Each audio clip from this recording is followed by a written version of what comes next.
Bismillahirrahmanirrahim. Berkaitan dengan doa menjelang tidur ini ya. Ya.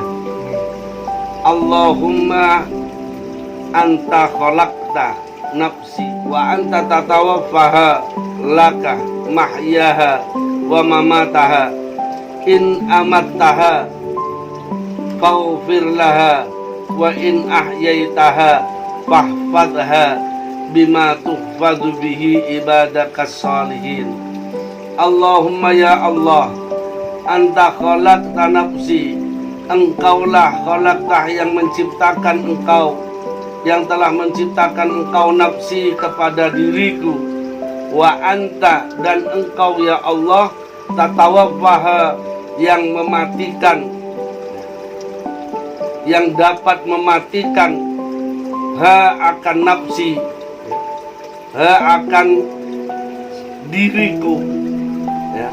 Laka ialah milikmu, mahyaha, hidup nafsi itu, hidup jiwaku, wa mamataha, dan matinya jiwaku.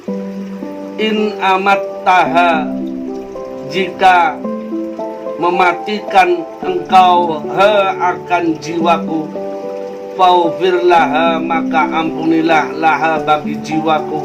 Nafsi kembali domirnya ha itu pada nafsi ya. Nafsi itu artinya jiwa, jiwaku ya.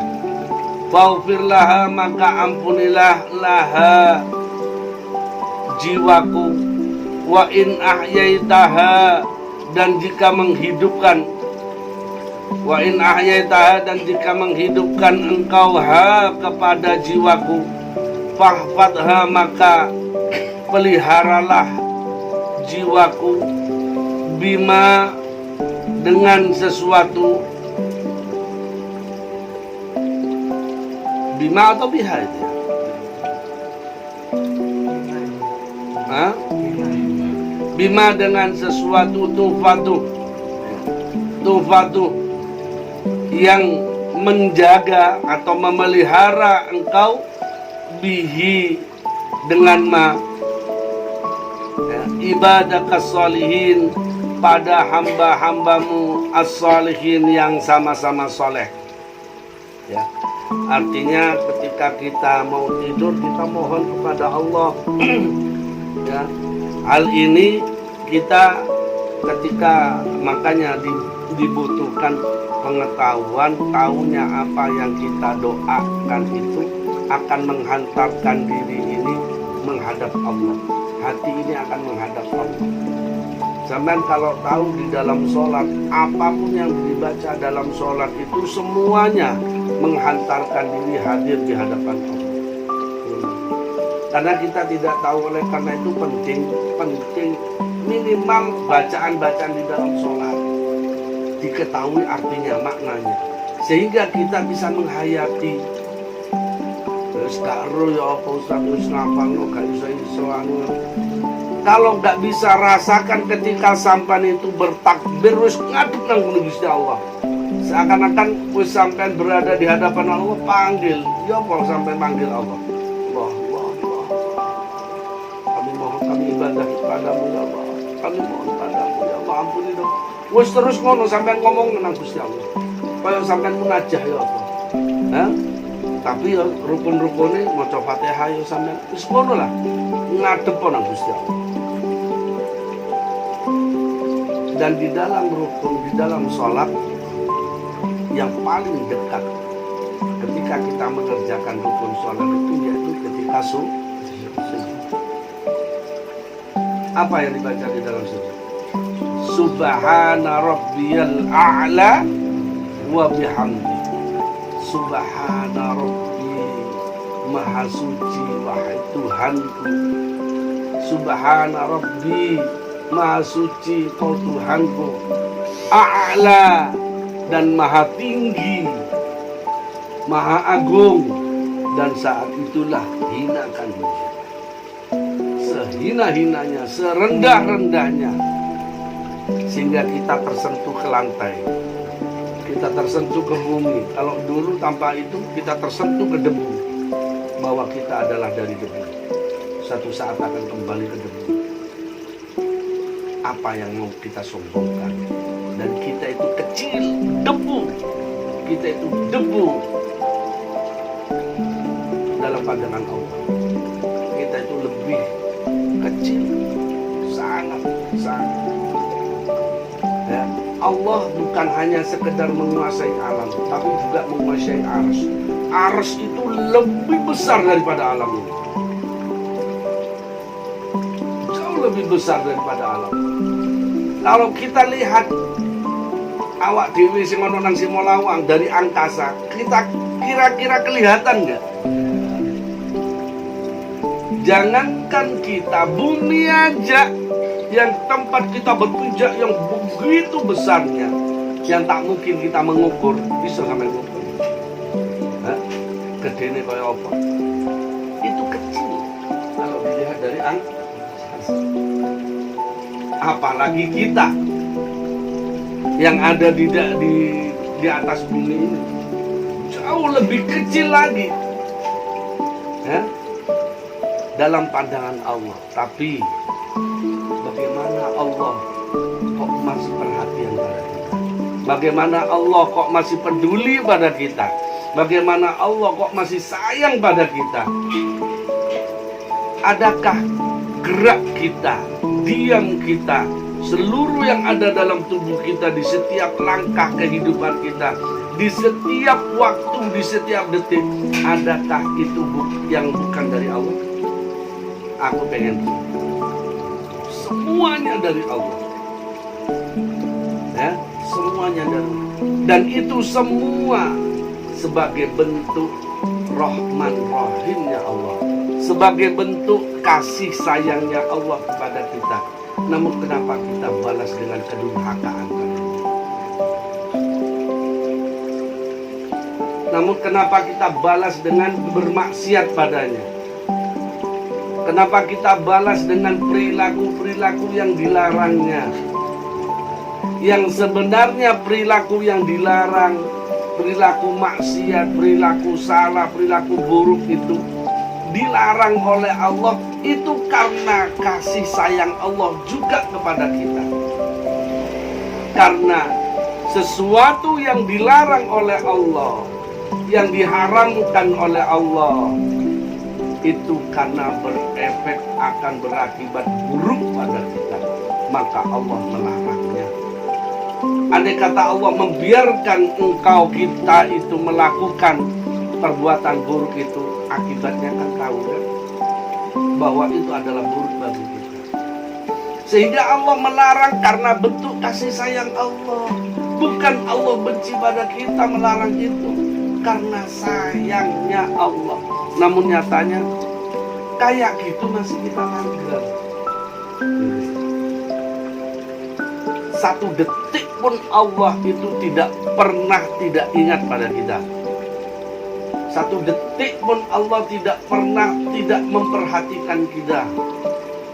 Buktinya, hembusan nafas, siapa yang menghembuskan?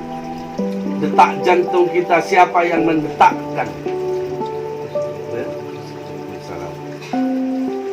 Bahkan setiap gerak nadi kita yang mengalir di pembuluh darah kita, itu semua Allah yang menggerakkannya. Iya.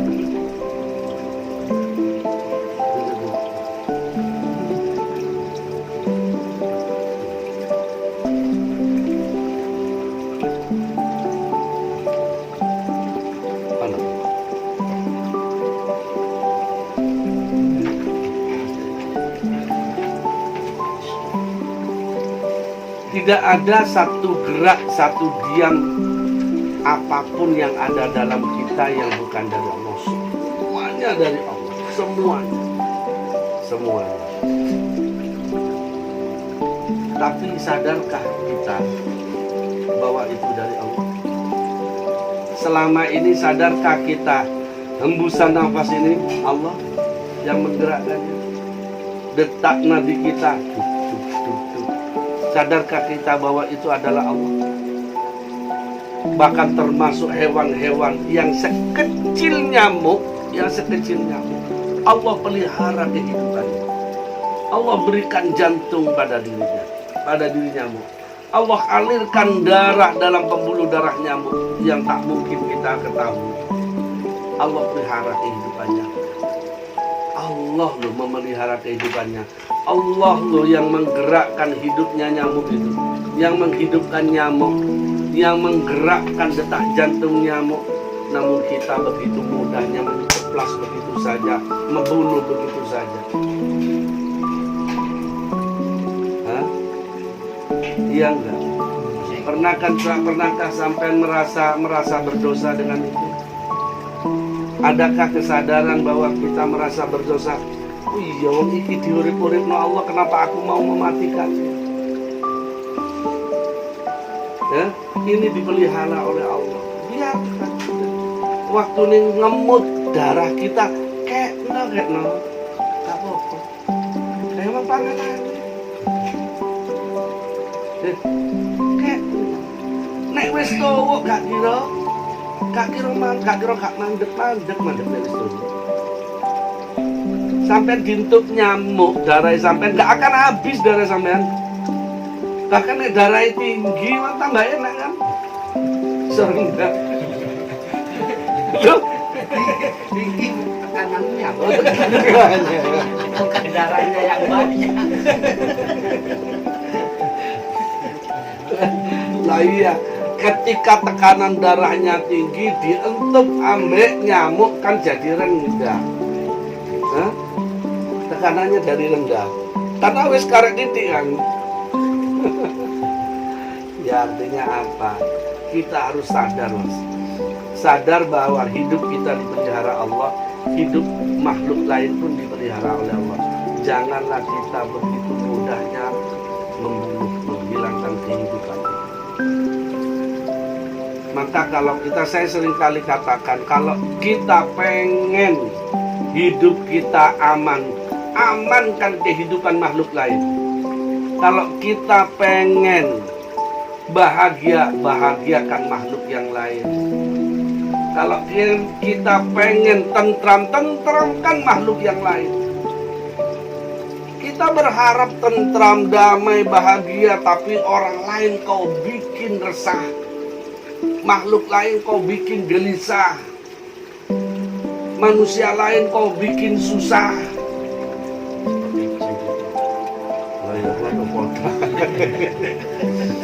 Ya iya podai.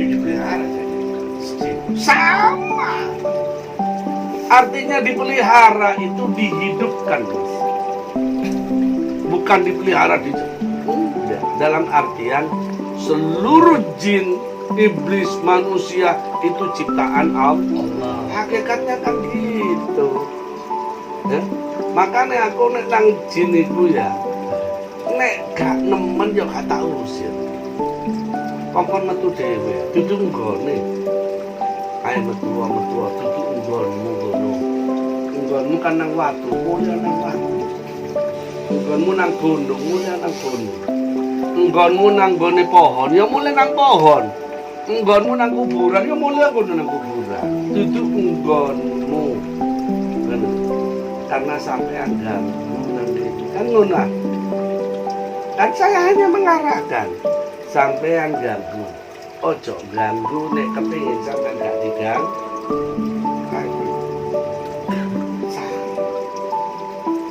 Seluruh alam semesta ini ciptaan Allah, termasuk malaikat, jin, iblis, setan, dajjal.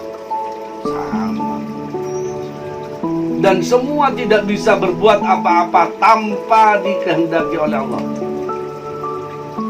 Ya, paham. Tanda petik. Ada tanda petiknya. Berarti kalau berbuat dosa itu kan dikehendak Allah juga. Hati-hati loh dengan bahasa itu. Ya, karena ini kelompok-kelompok Jabariyah yang kayak gitu. Aku nggak dosa kan takdir Allah, kehendak Allah. Berarti kan nggak dosa, digerakno Allah. Hati-hati dengan bahasa itu. Ya, hati-hati dengan bahasa itu. Kalau sampean mengatakan kan gak apa-apa, gak dosa, ya gak apa-apa bisa nih sampean tak lebon neraka. Ya gak apa-apa bisa dong sampean nek tak adab. Nek diadab ambek bisa lho. Kan sampean butuh sampean. Sampean cuma batu, sampai itu Pak, benda kok. Kenapa kata yang memiliki? Aku duwe watu. Watu apa jariku? Kate tak obong, kate tak buah, kate tak acur kan wis jariku. Jangan berharap hidup nih aku ngarep acur. Kan karena kok jariku. Karena aku gak dosa, meskipun aku orang comberan. Soal jari ini batu, ya aku gak dosa nih sampai tak obong. Kan supaya gak kotor, supaya muncul berliannya. Kan tak keperuti seae, ben metu. Ketika muncul baru tak obong, ketika diobong baru mengkilat. Nah, tujuannya apa? Tujuannya apa? Kan kayak gitu. Awak diri benda. Apa bedanya awak diri yang waktu? Apa bedanya awak diri yang lemah? Dengan tanah. Wong sajane awak dhewe iku tanah yang dihidupkan kok. Ya. Kita sendiri ini adalah tanah yang dihidupkan, debu yang dihidupkan. Ya. Karena apa? Kita diberi ruh oleh Allah. Allah ciptakan ruh dalam tubuh kita. Jangan tanya, ruh itu kulir ruh min amri rabbi.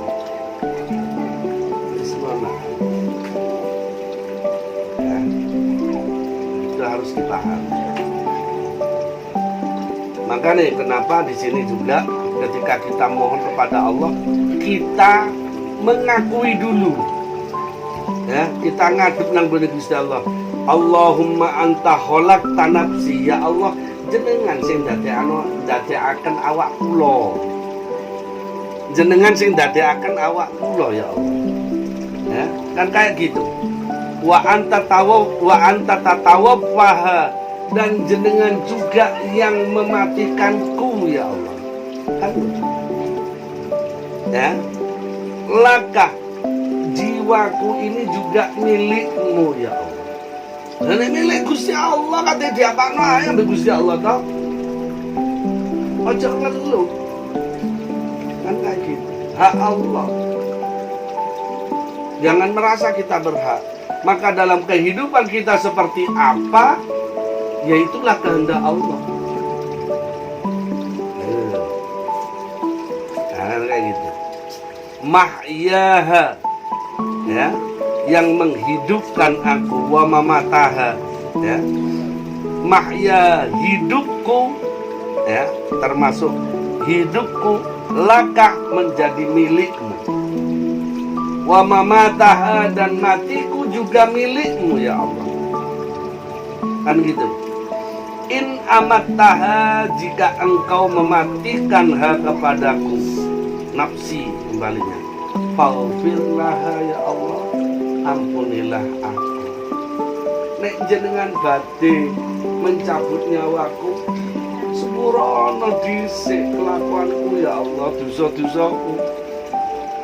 Seperti biasa kita berdoa, ya Allah, jangan kau cabut nyawaku sebelum kau ampuni dosaku. Lawak dewe ketok ero ta, Pak. Kita tahu toh, kalau kita mau tidur itu sik iso tangi maneh.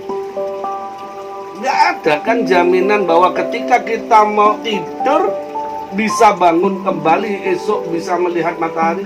Nggak ada jaminan. Maka saat itulah rasakan bahwa kita adalah hidup yang terakhir. Sehingga kalau kita sudah siap dengan kehidupan yang terakhir, tidur kita wudhu dulu. Habis itu berdoa, ya Allah, bila Engkau memang hidupku adalah milikmu, matiku adalah milikmu. Apabila Engkau mau mematikan aku, ampunilah dulu dosa-dosaku ya Allah.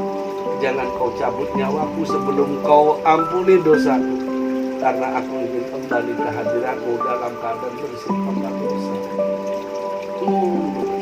Lagi lho sing didungakno, sing njaluk kaya ngono iki. Ajange turu.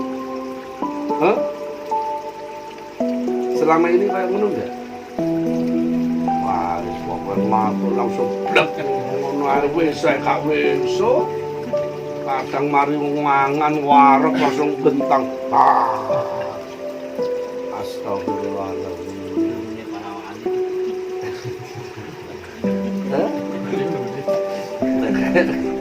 Kayak gitu ya. Wa in ahyaitaha, dan jika engkau menghidupkanha kepadaku ya Allah, fahfadha, maka peliharalah aku, jagalah aku, bima tufadu bihi ibadika sholihin, sebagaimana dengan sesuatu sebagaimana engkau menjaga, memelihara hamba-hambamu yang sama-sama soleh, sama-sama baik. Nah kan kayak gitu. Kalau engkau mau menghidupkan aku, maka jagalah aku ya, dengan sebab-sebab. Bima itu dengan berbagai macam sebab ya, yang membuat diriku terjaga, terpelihara, seperti engkau menjaga, memelihara hamba-hambamu yang soleh-soleh ini, wali-wali ini Allah sing sampai jogo ini, ya. Sebab mereka terjaga karena apa? Satu, karena ilmu. Ya, para wali itu terjaga dari keburukan karena ilmu. Yang kedua, karena apa? Karena zikir. Bizikrillah. Penting. Ya. Ilmu dan zikir. Maka tidak ada majelisnya Rasulullah kecuali majelis zikir dan majelis taklim. Kenapa? Karena saking pentingnya ilmu dan zikir. Kalau sih lebih penting daripada. Karena dengan ilmu kita menjadi saleh, dengan ilmu kehidupan kita bisa bahagia, dengan ilmu kita bisa tentram, dengan ilmu dan zikir kita bisa aman, dengan ilmu dan zikir kita bisa mencapai kenikmatan dunia dan akhirat, dengan ilmu dan zikir kita bisa mencapai keselamatan dunia dan akhirat. Ojo arep bisa tentram, damai, bahagia, selamat ya tanpa ilmu dan zikir. Karena apa? Iblis, setan, dajjal itu mempengaruhi kita, ngincer awak dewi. Kenapa? Karena mereka dendam. Iki gara-gara bapakmu aku dilaknat sama Gusti Allah. Ngono jare setan ini. Sapa bapak awak dewi?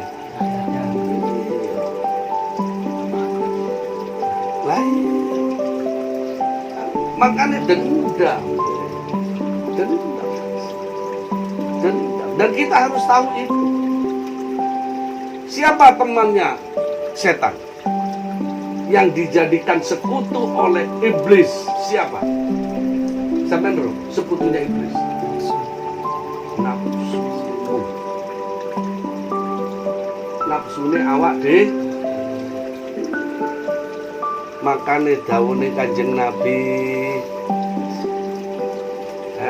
didakwakan apa dawuhe Kanjeng Nabi? Da'a aduwika nafsaka bi jambek. Paling jahatnya musuhmu itu adalah nafsumu yang berada di lambungmu itu. Kenapa? Karena dia sekutu itu. Bagaimana untuk melepas persekutuan itu? Bidzikrillah. Melepas persekutuan itu bidzikrillah. Ala bidzikrillah tatmainnal qulub. Kan jelas nanggone Al-Qur'an. Allah Subhanahu wa taala berfirman, walladzina amanu bidzikrillahi tatmainnal qulub.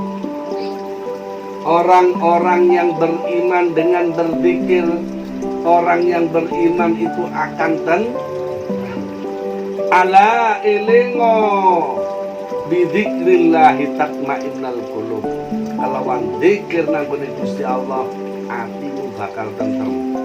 Ati bakal tentrem iku nek atine iku berkaitan dengan hidup tercukup.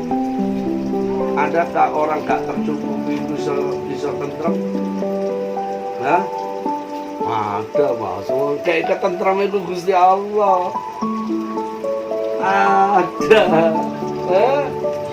ada. Sehingga kayak tentrem itu Gusti Allah. Oke mas. Tak duduk nah. Wong gendeng iki lho, cukup ambek apa iku? Hah? Tahu mikir gak Gak tau mikir. Pengen sehat, ojo contoh nih, wong gendeng. Pengen tentrem, ojo contoh nih, jadi wong gendeng.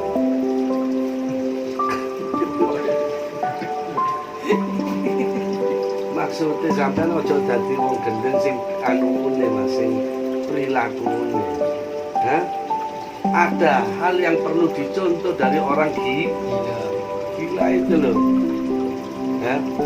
Rata-rata orang kaya ya, penyakitnya mas, tamak. Min afatil ghani, bahayane wong sing sugih. Apa bahayane wong sing sugih? Tamak. Karena apa? Karena wong sugih iku biasane selalu ngitung-ngitung, mikir iki supaya gak bangkrut kudu ngene.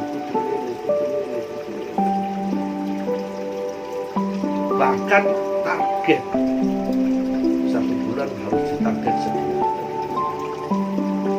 Akhirnya sing ono nang kene nih itu terus.